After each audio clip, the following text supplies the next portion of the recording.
Amanda Pare is back with us again today, the Mama Coach Lloydminster. Thank you, Amanda, for coming back to see us. Thanks for having me. I want to talk about, first of all, offer that you have to help moms, and you're always about helping moms and their babies, which is awesome. So let's talk about this prenatal information that can be accessed. Okay, so we have a new prenatal series that moms can access online.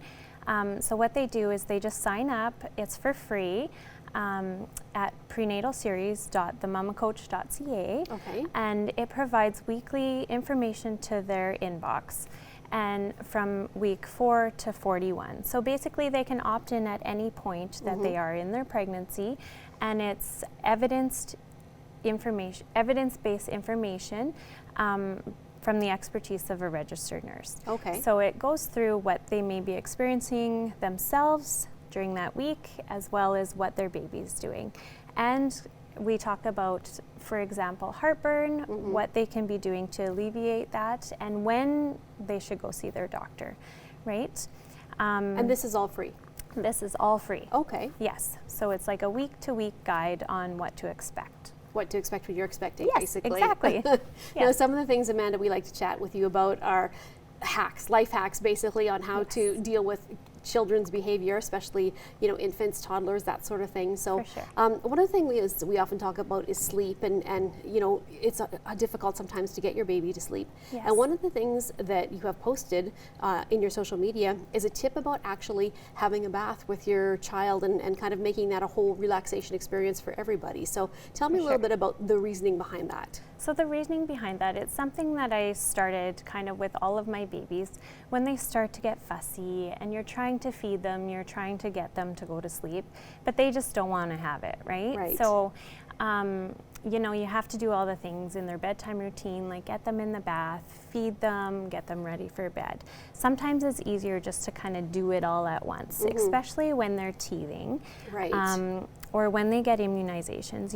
Their legs are sore from those needles. So getting them in a nice warm tub with you and just feeding them while you're in there can kind of take care of some of those steps together. It's really comforting for them, and it's easier on you as well. And you get to relax then as well, too. For sure. As part of that plan. Yes. Having multiple children now, let's talk about managing that.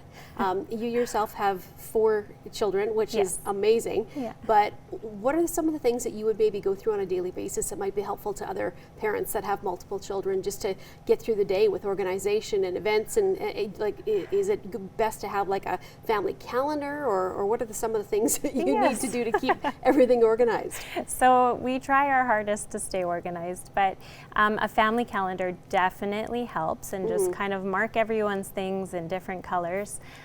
Being on board, you and your husband, the same schedule, kind of figuring things out day to day. Being organized the night before can really help those school mornings go a bit smoother, especially if you have to get the kid out the door for the bus, or you have to get them to school on time yourself, right?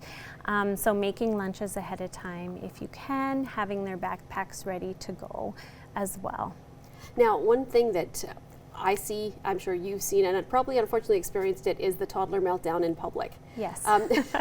Do you have any advice, Amanda, on the best way? Because obviously all children are different, but just some general advice that if your kid is the one that's having a meltdown, and you see some of these frustrated moms and they just get to the point where they just, I don't know what I can do. Yeah. Any tips for dealing with that? So take a deep breath because it's going to happen. Yes. And sometimes it's inevitable.